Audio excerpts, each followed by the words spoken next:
estar con Él, pastoreando, enseñando con tanta autoridad la palabra del Señor, y que yo iba a venir a coger visión aquí. Así es que realmente ha sido de gran satisfacción para mí. Gloria a Dios. Y por el trato exquisito que hemos recibido. Gracias por todo. También me acompaña mi madre, María del Carmen Félix. Puede poner en pie, aunque ya la mayoría le conocen.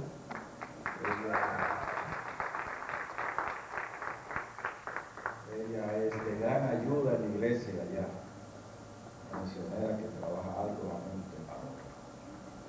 Y me gozo en conocer tanta gente que aman al Señor, que sirven al Señor de manera incondicional. Como dice una poesía, no me mueve mi Dios para quererte, el cielo que me tiene prometido, y me mueve el infierno tan temido para dejar por eso ofenderte. Amén. Tú me mueves, Señor, muéveme el verte clavado en una cruz y escarnecido, muéveme el ver tu rostro tan herido, muéveme tu afrenta y tu muerte, muéveme en fin tu amor y en tal manera que aunque no hubiese cielo, yo te amara, y aunque no hubiese infierno, te temiera. Amén. No me tienes que dar porque te quiero, pues si aún lo que espero yo no esperara, lo mismo que te quiero, te quisiera. Y todo cristiano que ama a Dios así debe servir al Señor, de manera incondicional. Pero bien, vamos a aprovechar el tiempo, le invito a ponerse sobre sus pies, y los que tienen Biblias pueden abrirla en el libro de los Efesios, en su capítulo 5, versículo 27. Quisiera llamar vuestra atención por unos cuantos minutos sobre un tema: una iglesia gloriosa. Es el tema sobre el cual estaremos hablando en esta tarde. Una iglesia gloriosa. Para la gloria de Dios y edificación de nuestras almas.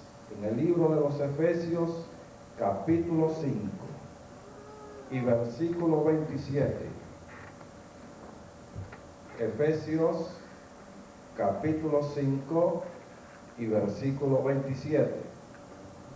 Leemos: a fin de presentársela a sí mismo una iglesia gloriosa, que no tuviese mancha ni arruga, ni ninguna cosa semejante, sino que fuese santa y sin mancha. Pueden sentarse, gracias.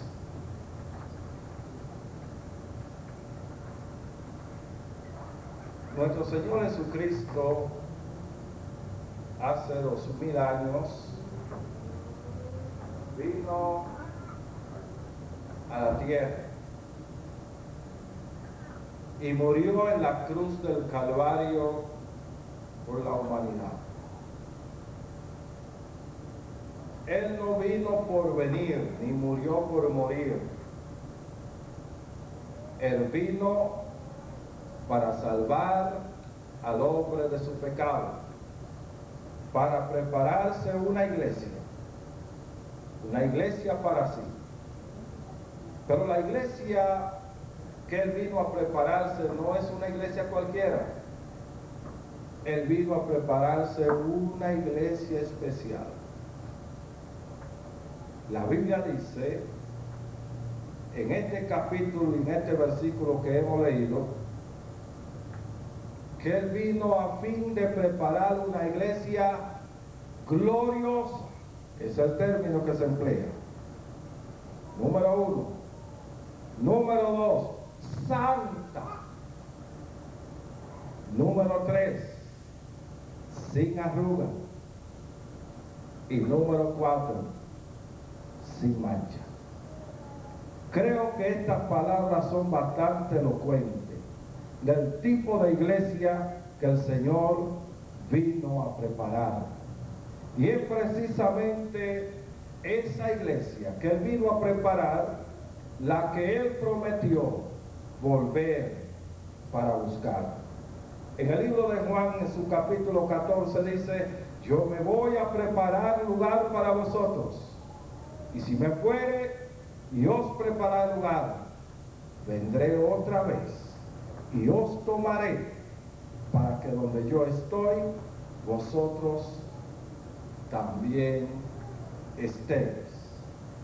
Una iglesia que se va con el Señor en su segunda venida no es una iglesia contaminada, no es una iglesia arrugada, no es una iglesia manchada, es una iglesia santa. Si queremos ver qué tipo de iglesia es la que el Señor viene a buscar necesariamente, tenemos que consultar lo que el Señor le mandó a decir a las iglesias que estaban ubicadas en el Asia Menor. Apocalipsis capítulo 2 y versículo 1 nos dice: escribe al ángel de la iglesia en Éfeso. Apocalipsis capítulo 2 y versículo 3. Escribe al ángel de la iglesia en Esmirna. Apocalipsis capítulo 2, versículo 12. Escribe al ángel de la iglesia en Tiatira. Apocalipsis capítulo 2, versículo 13. Escribe al ángel de la iglesia, capítulo 3, versículo 1. Al ángel de la iglesia en Sardis, capítulo 3, versículo 7. Escribe al ángel de la iglesia en Filadelfia. Apocalipsis capítulo 3, versículo 14. Escribe al ángel de la iglesia en la Odisea. En todos los mensajes que el Señor dirige a las iglesias del Asia Menor, que dicho sea de paso, representan la iglesia de todo los tiempos, el Señor llama la atención del pastor. En todas se encuentra que le dice: escribe al ángel de la iglesia en cada una de ellas. ¿Y por qué el Señor no le escribe al presidente de la junta directiva? ¿O por qué no le escribe al presidente de la junta de oficiales? ¿O por qué no le escribe al presidente de tal o cual departamento dentro de la iglesia?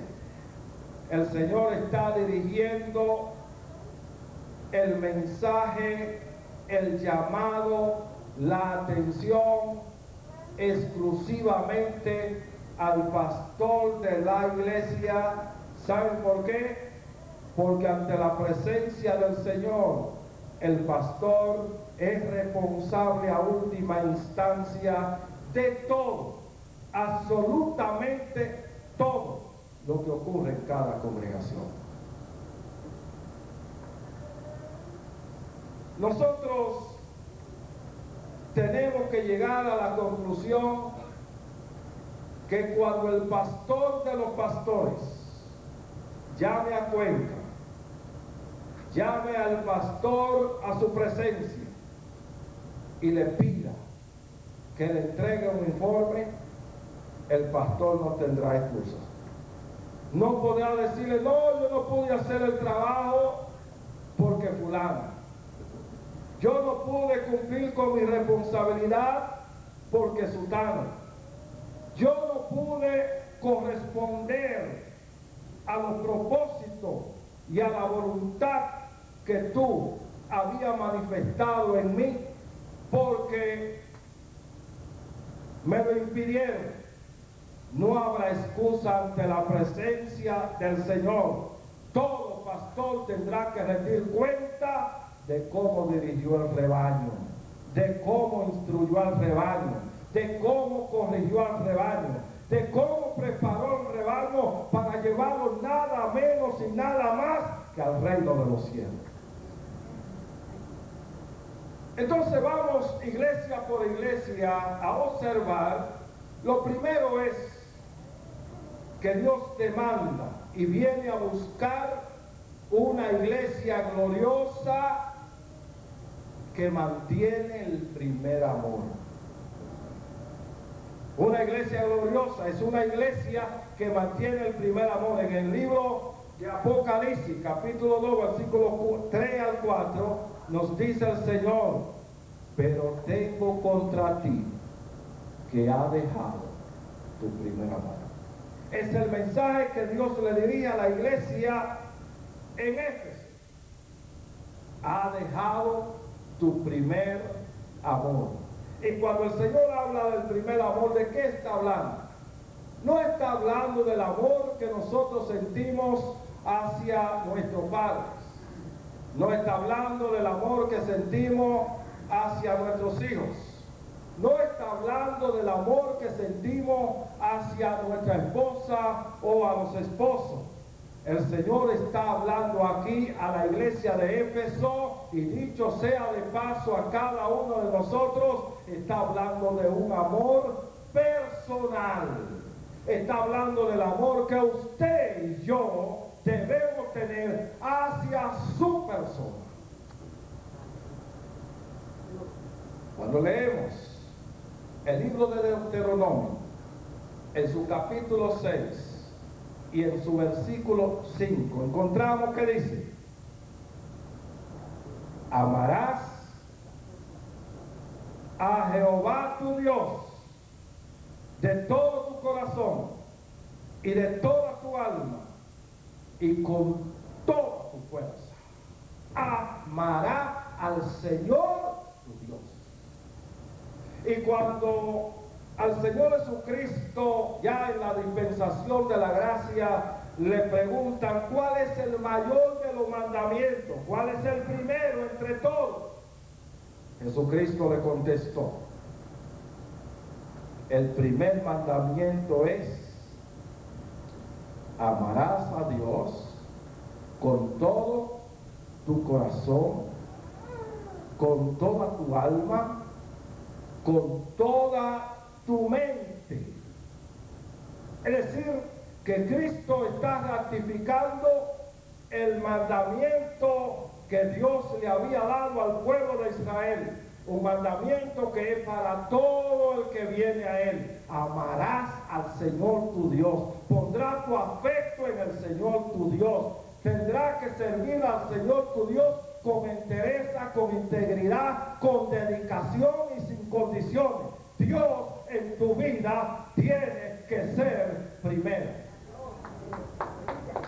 Dios no se conforma con un segundo lugar. A Dios no se le puede delegar a un segundo lugar. Dios quiere el centro de nuestro corazón. Dios quiere el primer lugar de nuestra vida. De manera que para usted, si ama a Dios, debe estar por encima de su padre.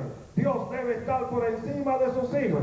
Dios tiene que estar por encima de su esposa o de su esposo. Dios tiene que estar por encima de su trabajo. Dios tiene que estar por encima de su casa, por encima de su carro, por encima de su cuenta bancaria. Dios tiene que ser primero, porque es lo que Él demanda.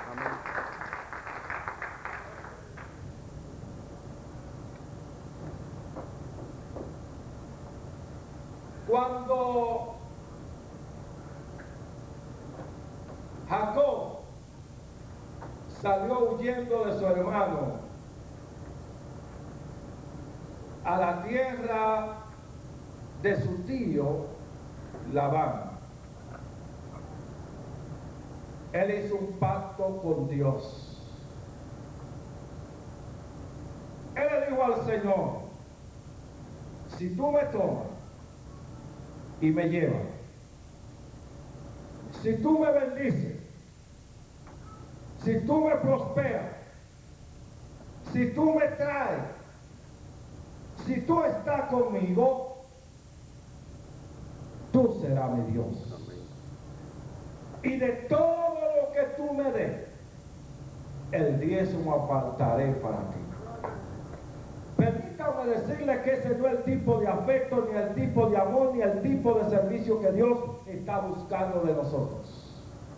Ese es un servicio condicional.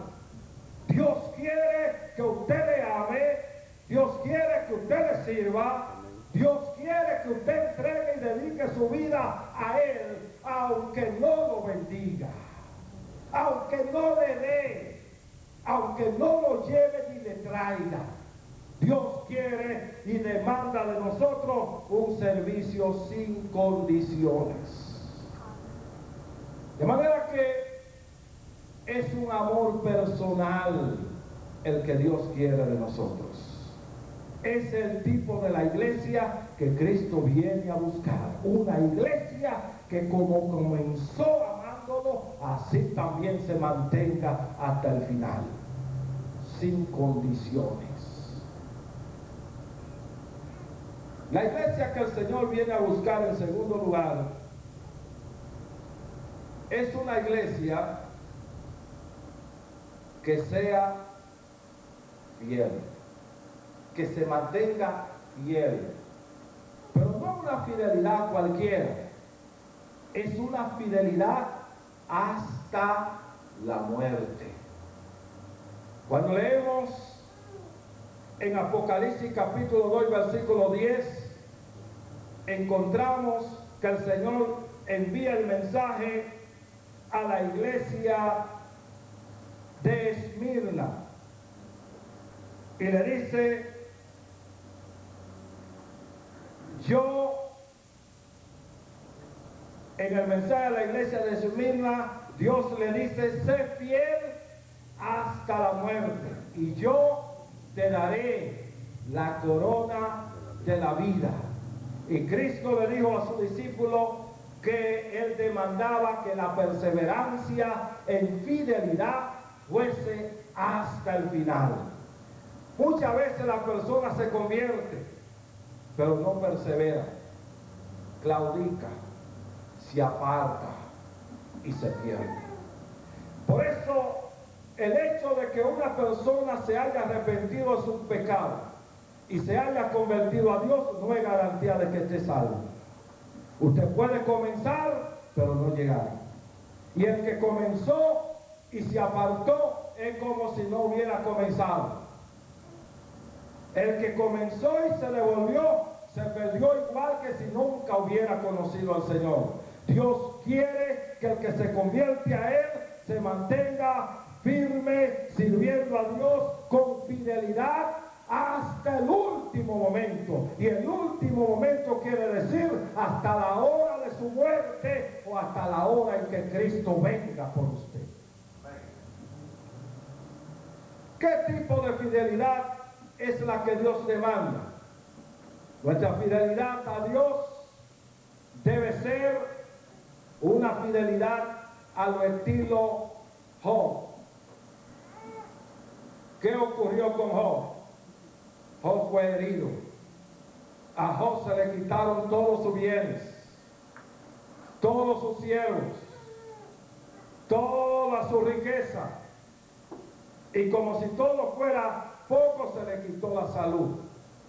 Y fue a terminar en polvo y ceniza. A tal punto que tenía que rascarse con un tiesto.